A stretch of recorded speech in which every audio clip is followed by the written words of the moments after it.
Welcome to This Week in Real Estate with Jonathan Harmon and Bryan Nale, your local experts on all things real estate in Middle Tennessee. Listen in as they discuss the current state of the market, the latest trends, and have a little fun while doing it. We do want to say the opinions voiced on this podcast are for general information only and not intended to provide specific advice or recommendations for any individuals. All right, y'all, welcome back to another week of This Week in Real Estate, where we're putting the roar in realtors. Sorry, that's better than what I came up with. So yeah, that's a good one. Old TD over there for the win. Yeah, appreciate that, there, bald feller. You're welcome. So, it's a wild how you world. doing? You got your mic back. I do today. I'm back today. Yeah.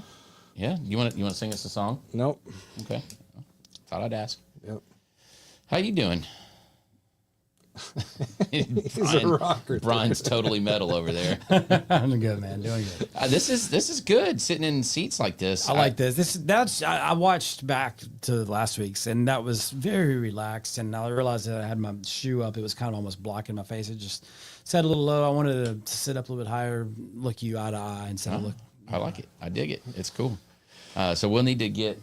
You think we can get Ed the zebra to come sit on the couch with us? That'd be awesome. That'd be pretty cool. If we ever don't have a guest, we just Ed, tell us your opinion of the market, and his silence will say it all. Yeah, exactly. It'll speak volumes. That's funny. That's a good one. Man, I this morning I got up and I knocked out a couple of little work errands that needed to happen, and I got to thinking about our show today, and I started asking myself lots of questions, and so I had a little bit of time. I peeked into some things, got some numbers pulled up. We're going to go over some of those. But Bryan, the question that I posed to you today, and let me start with this.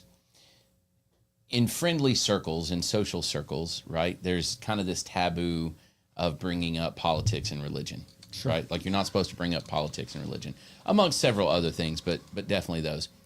And I've always thought that was a really stupid taboo, because those are two very important topics just in everybody's life. And if you can't bring them up with your friends, who can you bring them up with? And the reality is both of those are so complicated. They're such a complicated issue in people's minds. A lot of times there's a lot of anxieties around those particular things. And it's important to try to talk through some of those things, right? To talk through some of the nuance of that and the your feelings and all of that kind of stuff. And so who are you supposed to talk to about that if you don't bring that up in your social circles? Well, Jonathan, you just go to your echo chamber. Yeah, you just go to your echo chamber. Put it out there on Facebook and get unfriended by everybody that disagrees with you, and all the people that agree with you will say, "Right on, brother, keep preaching." That's what you do. And no, your thought process is kind of it's astounding, because that's what we heard growing up all along. Don't talk politics and don't talk religion, and then and I think that we did do it to a certain extent back then with your close circles. And I think there was room at the dinner table to have those conversations without leading to just fist fights, animosity, turning tables over, fist fights. Right. And then as our media led us into a more, and as we talked about things more and more and more, and we got into such a divisive culture around those topics more, and as those topics became more and more intertwined, because religion used to be one thing and politics was another, and there was a very clear separation in church and state. And as the media started to kind of, and political parties started to kind of lean into Christian nationalism as a theme and as an important topic, that line has gotten blurred, and I think that might be what injected a tremendous amount of the polarization into those conversations. And maybe that's really interesting, because you're right.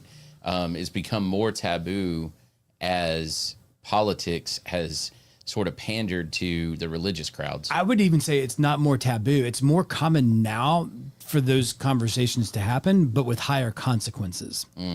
We used to have maybe we used to have the conversations, but at the end of the day, we would stand up and shake each other's hands and say, hey, you helped me understand something here that I didn't before.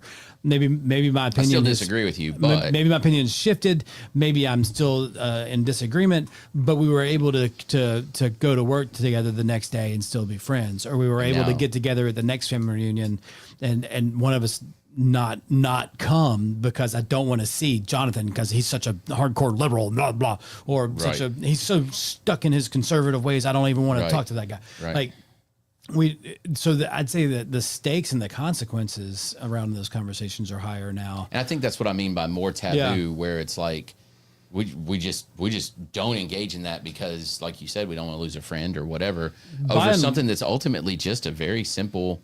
By and large, the most outspoken on whether it's left or right or libertarian, the most outspoken of those people, where they stand. You don't just from social media. You don't have to have the conversation at the table. And I think that's so. Let's lean into that for just a second. I think that's part of the problem is that what we've done is we've lumped a group of opinions and a group of ideals and said, okay, if Bryan says he is whatever his position is on, let's just go all in, okay, on abortion, well, then we automatically know how he feels about tax policy or, like the death penalty or like pick anything, right? Is there any room for nuance where you can be fiscally conservative but socially progressive? And even those are lumps, right?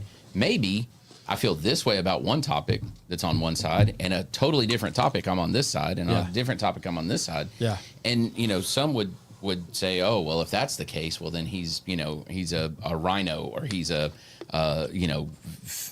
he's whatever, just pandering to this crowd for this group or whatever. And the reality is on every single topic, I have an opinion and my opinion isn't isn't dictated by if I check a D or an R or an I. Yeah. And I don't know. It's really interesting. We've oversimplified opinions because of the polarization that has happened amongst parties. Sound bites, right? Yeah. And if you say this, well, then that automatically means you have this entire list of opinions. Yeah. And that's just plain false. Yeah. It's just not true. And as far as why, I have a little bit of a different take on that. And we've had this before. I tend to be a little bit more conspiracy theorist than you do. You're much more level-headed than I am. And that's a good thing. I'm a fan of that. But maybe it's all kind of purposeful. And so when, I tend to subscribe to the whole Democrat, Republican they really have the same agenda. They just approach it from two sides of the same coin type philosophy, right? Right. And so making it that taboo, that consequential to have ultimately pretty simple conversations, what's your opinion on this? What's my opinion on this? Let's figure this out. They don't want us to do that. Yeah. And so whether it's the media, whether it's the social media, whether it's the algorithm that does put you in that echo chamber, whether it's, Charlie Kirk or it's, whomever, right? They put you into this position where it is so dangerous to have a conversation about Trump's influence in the Federal Reserve. Let's talk about that conversation. Well, it's so dangerous that we got to really tread lightly on that to the point where we don't end up having meaningful conversations. And then whatever happens. Yeah. Right? Because we don't have the ability, we don't have the cojones, if you will, to step out there and have an opinion, a vocal opinion. And I don't know, man, it's weird. I just feel like it's a different form of submission. It's a different form of suppression. And it's all done by ourselves. Right. And it cuts both ways. what you're seeing right now is Trump in office, and there's a lot of people saying, "Hey, these are the warning signs. These are the things that we're seeing." And silence, if you disagree with these things that might be happening, is really complicit. And if you wonder how did Germany get to a spot where there were concentration camps and they were invading all of the rest of Europe and trying to take over the world, it was just because regular people never stood up and said no. And they weren't able to. And so now you see, you see the descent towards Trump. You see things like the South Park episode that caught fire last week, and took off. You see people speaking out more publicly and more deliberately. And so the big question is, that's happening at this level. Where does it happen at the dinner table level, and what has to happen or what could happen? Let me say it that way. Not what has to happen, but what could happen to take somebody who was enthusiastic for this election to put President Trump back into office. What would have to happen for that person to say, you know what, I'd like to walk that back. This isn't going how I thought it was going to go. Yeah, and is that even the solution, right? The problem is we can't have that conversation. Right. Well, and because maybe that's not the solution. Maybe he's fine. Maybe. And so the question there, in my mind, where I'm going with this is, at what point do people say no? And are we there, or will we go there? Will this? And I don't know. I don't know. Yeah, and this is good. And so when part of the reason that I was thinking about this is I was thinking about his whole, calling out Jerome Powell and like, you're going to lower the rates and all of this kind of stuff. And I look at the numbers that we will go over, I promise, here in just a second. And people are. We've been saying this for a while. People are just anxious, right? They're waiting on something. Right. And maybe that is their job. Maybe it's the interest rates. Maybe it's, this and that and this and that. Well, the danger is when you have such a loud mouthpiece talking and blustering and threatening and telling them telling the Federal Reserve, this is what you're supposed to do or else I'm going to fire you, which I don't even think he has the ability to do. Yeah. But threatening it. But he can manipulate plenty of things and plenty of people who would be able to. But if you're waiting on an interest rate and you see this and you hear this and you believe him, then you just wait. Yeah, because it doesn't happen. If it doesn't come to pass, if Powell sticks in his shoes in the ground and he says, no, I'm not budging on this, I'm going to do what I believe is right for the economy, which he did yesterday. Right. Then yeah, everyone that was thinking, Trump's going to get it done. And all of a sudden, he's the villain, right? Powell is the villain. In their eyes, but in others' eyes, he's doing the right thing. It's so interesting, the times that we live in right now. And, and it just goes back to, yes, you should pay attention. I know a lot of folks, we had some on last week that just say, I just don't listen to the news. I just don't watch it. It causes too much stress. Totally get that. I think that's most people. I completely understand that. But in the meantime, you're getting news from somewhere. And so somehow, right? Like even if it's just a conversation we or talked with them about I heard that. Or whatever. Yeah. You're getting news from somewhere.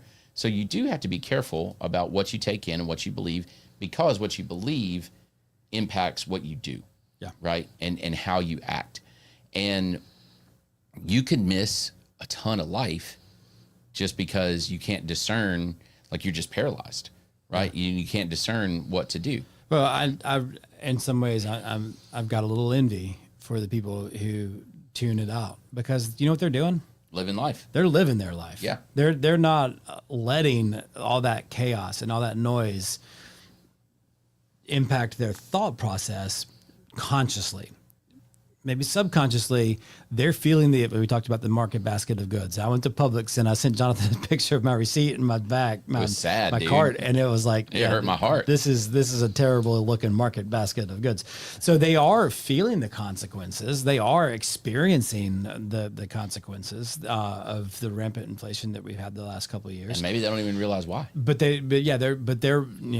going about their day going, okay, well, how do I pay my bills this week? How do I, not the people that were here specifically, but this mindset, generic American, right? They're one in. They're just going about their day, and it's why we get to a spot. And this is back to the root of everything. Why do we get to a spot where the two candidates for the presidential office in the United States of America are so polar opposites and so far along their spectrums, and not have a candidate come out of a primary who is closer to the center where most Americans are, is because the ones paying attention to the process during the primary season are the ones that are showing up to vote, and they are the most, the furthest out on their polar and most zealous, on their ledge, yeah, whichever side they are. That's why you end up with two presidential candidates that probably 60% of Americans look up and go, I don't like either one. Can I just abstain? And they do. They don't go to the polls.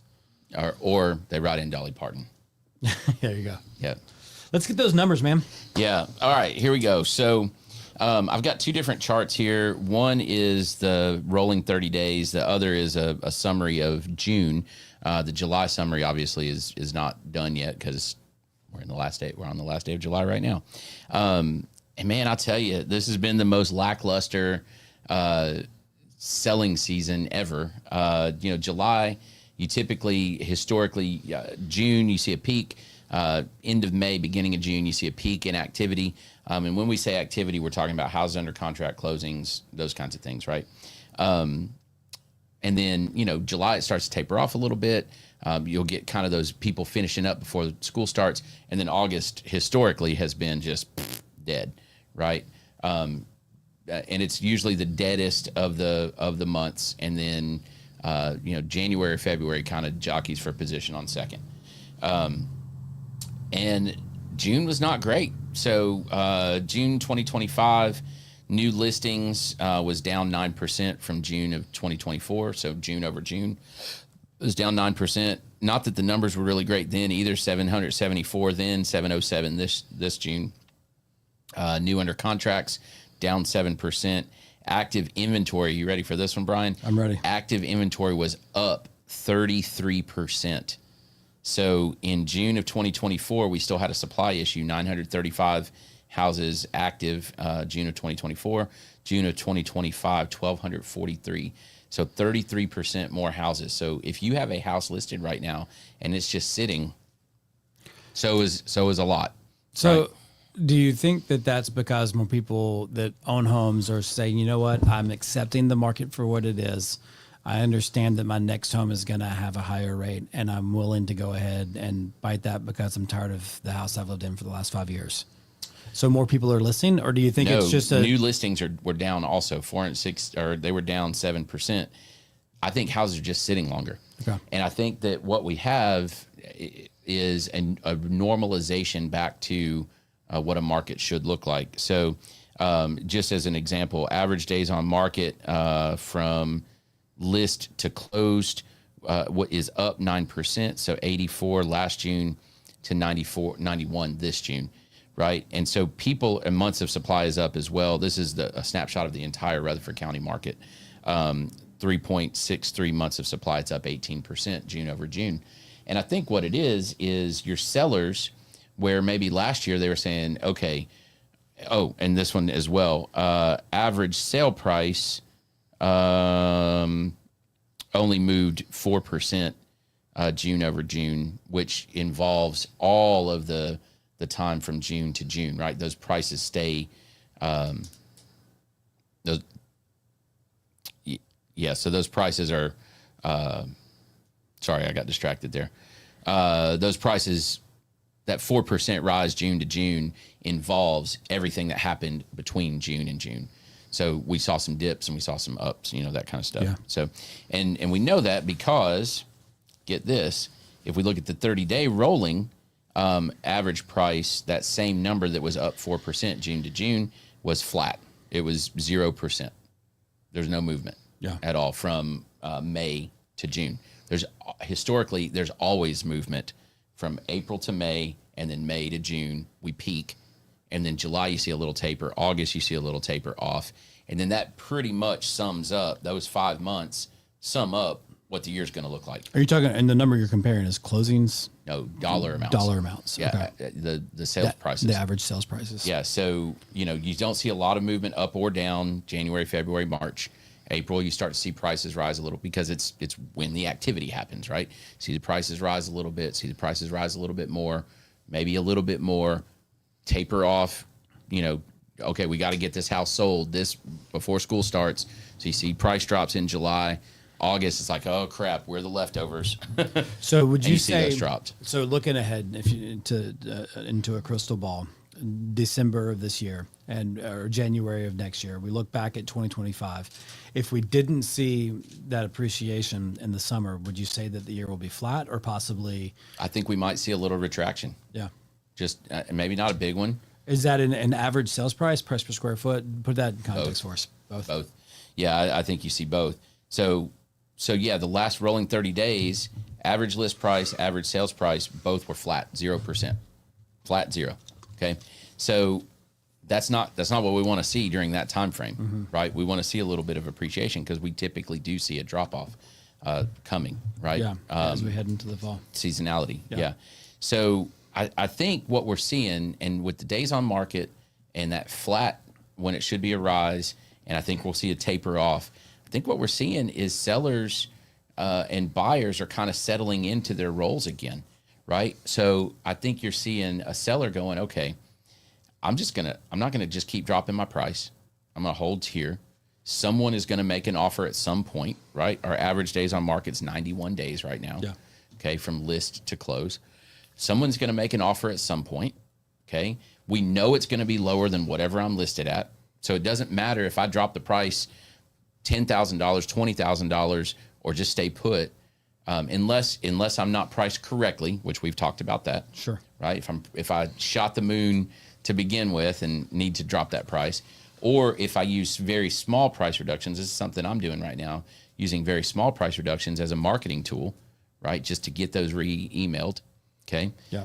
We can talk about auto email at some other point. But there's no reason to make massive price drops unless I need to, because I need to sell right now. Yeah. And instead, somebody's going to make an offer at some point. Yeah. And we just wait. We've talked about, and I talked about this in Believers in Business this morning, but it is an antidote. So like if you're listening to these numbers and you're wondering like, okay, well, what does that mean in real life? Here's an antidote for you. I've got a client that I've been talking with for about 6 weeks. Lovely home to sale. They decided to go ahead and list the house rather than writing offers that are contingent on a home sale because they understand the market and that it could take them a while to sell their home, especially being that it's in a more rural area. So they get a contract on their house and now they're like, okay, good. It's time for us to go find our house. We're comfortable with this process because in this market, we feel like we'll have plenty to choose from. They write an offer on a house. Guess what? It goes multiple offers. They lose the house. Okay. So they're staring down the barrel of needing to go sign a short-term lease somewhere, maybe resigning themselves to waiting a year. And that may have been the only one available like that. Their dream house that they had lost earlier in the process comes back on the market because that deal fell through. Seeing that so much right now. Okay. So now they are like, all right, well, what a blessing. We've got 12 days before our closing. Let's do this. Let's go. They write an offer. Crickets all through the weekend. Hey, we'll counter your offer over the next couple of days. Now, bear in mind, this is a over $1 million listing that had a deal just fall through that is taking their sweet time to write a counter back to the offer that they received. And I was thinking, gosh, I mean, y'all got someplace you can go for a few days? Yeah, but we're not really worried about it. We're actually okay with them taking their time to get back to us because the offer on our house has withdrawn. Not didn't get turned down, not didn't get approved, just decided they didn't want that house. And lost their earnest money. Yeah, probably. I don't know. They used the septic as an excuse, so maybe they were able to get out on an inspection contingency. I have no idea, but whatever the reason is, it was not a good reason. Now, granted, I've got one side of the story. Sure. Not a good reason to what we would consider a real valid reason to back out of the house. They'd had an inspection. The septic's fine. They've had no issues. They just didn't want an old septic system. So I'm thinking, gosh, man, this is like, we've talked about every market all at the same time. I've got one client living through all of it. They got a seller who thinks it's 2021. They're trying to buy a house. They've got a buyer who's like well aware that there's plenty of houses to choose from. And thinks it's 2009. So they think it's 2009, and they're going to back out of this if they don't get exactly what they want. And my folks are like, well, we're back to where we were 3 weeks ago. We don't have a house under contract, and we don't have a house to buy. Their dream house is on the market, so I don't know if at some point they're going to say, okay, well, how do we figure out how to make it happen through a bridge loan or something? I don't know what their next step's going to be, but I'm just like, well, y'all, when they come back to you and you get the counter, let's look at it and figure out if there's a way to make it all work. It's just wild to me. Isn't it crazy? Like literally that family is living every market all at the same time. And we've talked about how this market's everything all at the same time.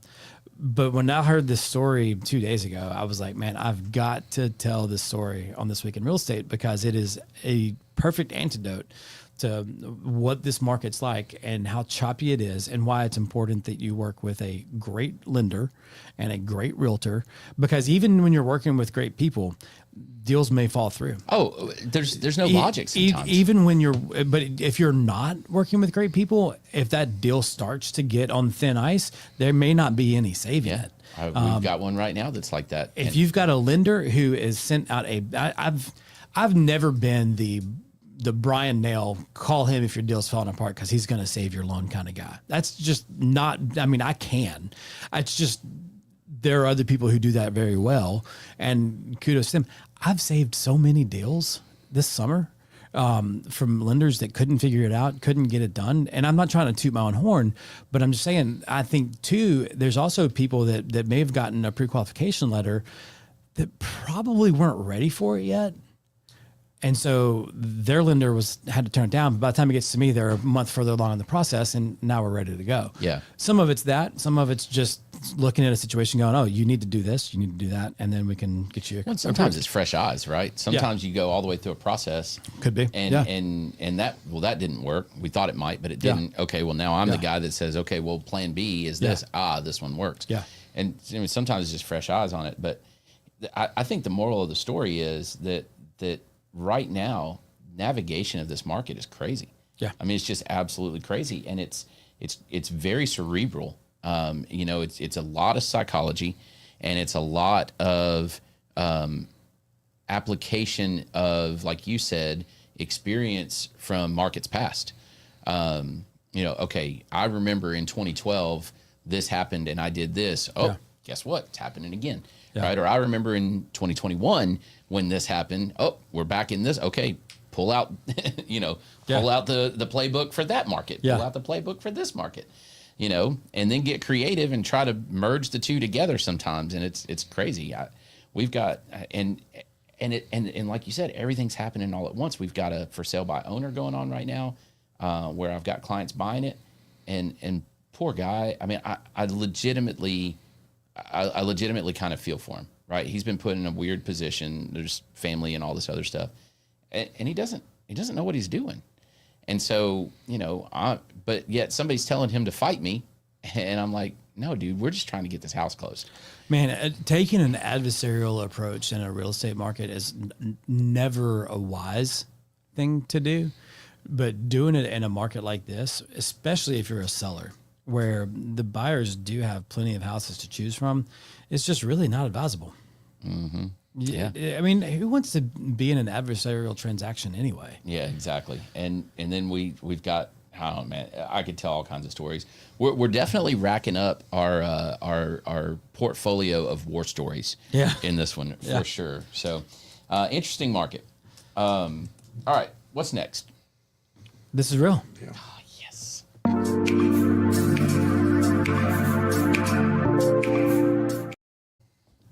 Gonna pull that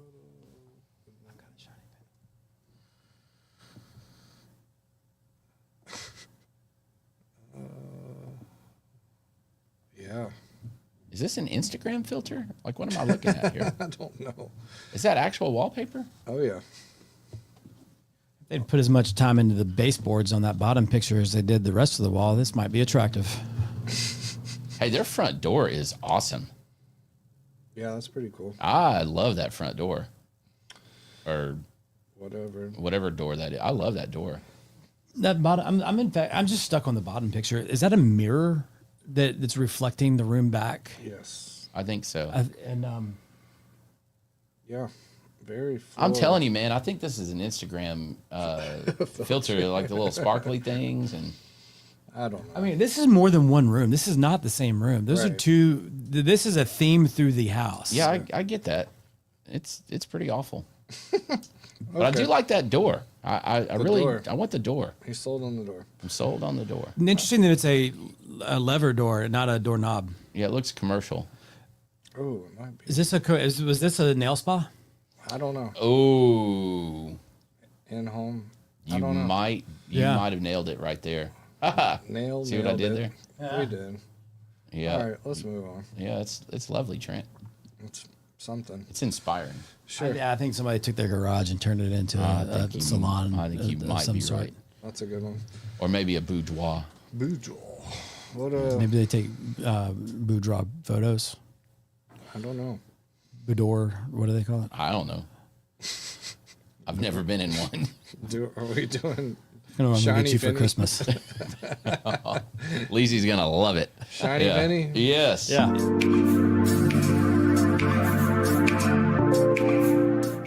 All right, you're back.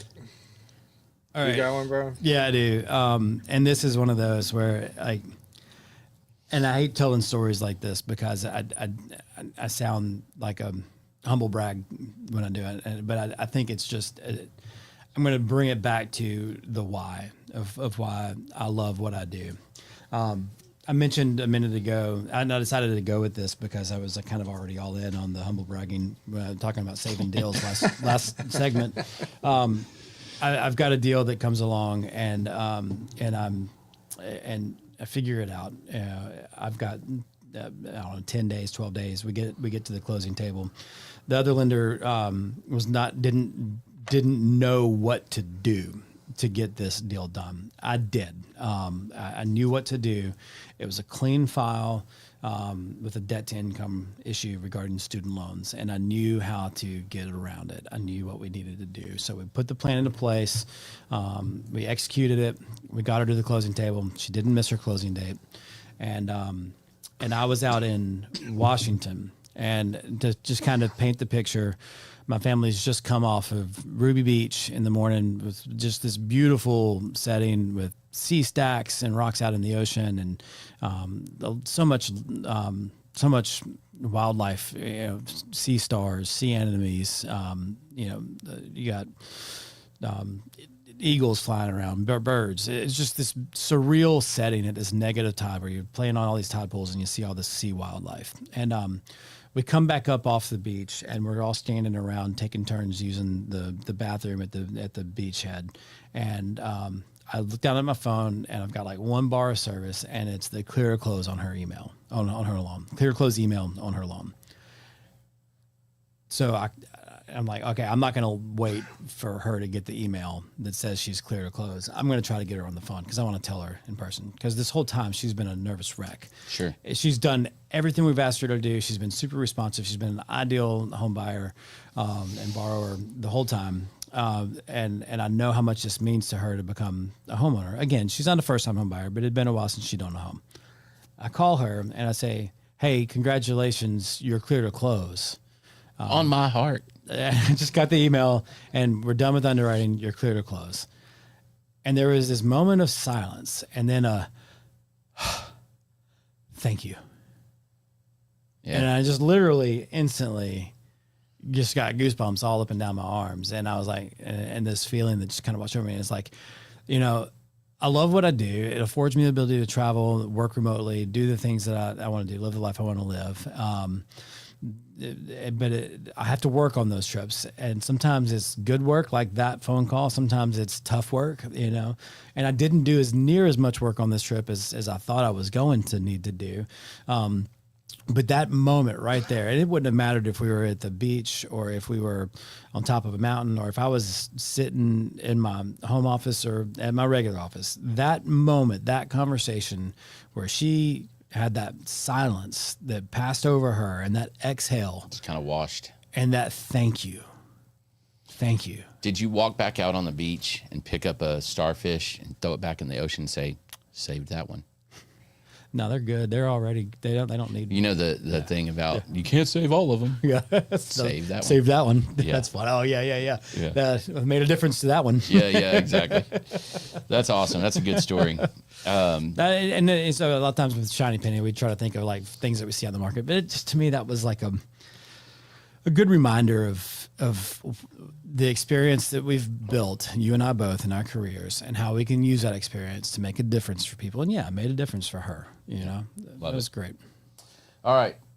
I got a pro tip. So tell me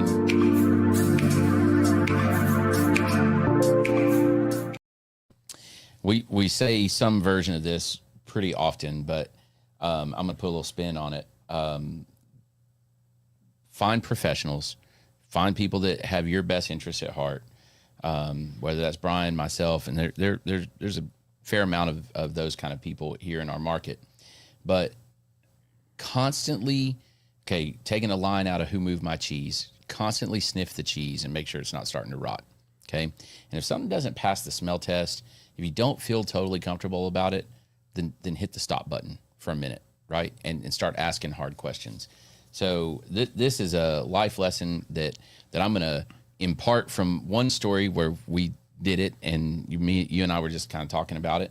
But then also, I'm living a situation right now where I should have taken my own advice, and I won't go into details about that. But there are moments where, if you're digging a hole, stop.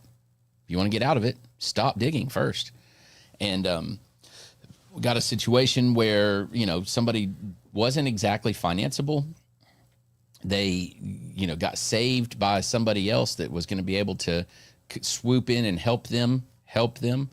And even if you're not very experienced, you should definitely be cautious about people that save you, right? And especially if it's something you've never heard of before, or some program that they have, or some reputation that they have, or whatever, being able to save you from something. Just in general, be cautious about that. Yeah. And ask questions to. Here's what I would tell you. If you've never heard of that program, of that method or whatever, go to someone that's really generic, that just does everything that fits in boxes, and ask them, hey, this is what's happening.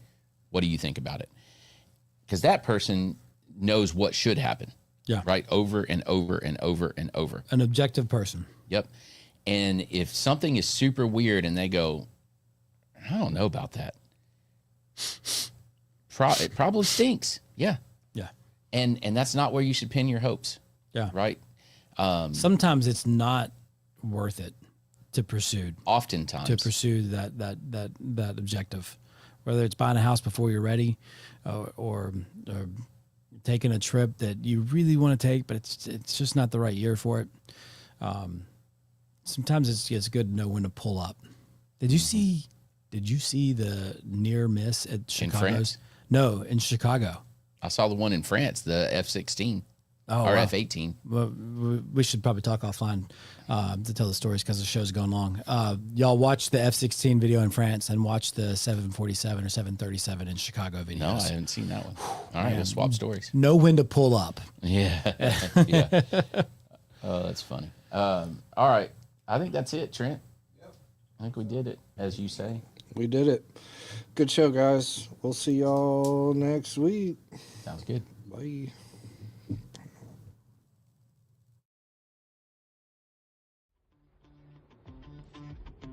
Thank you for listening to another episode of This Week in Real Estate with Jonathan Harmon and Bryan Nale, your go-to resource for all things real estate in Middle Tennessee. Be sure to like, share, follow, subscribe, and leave us a 5-star review. We will see y'all on the next one. Now for the nitty-gritty.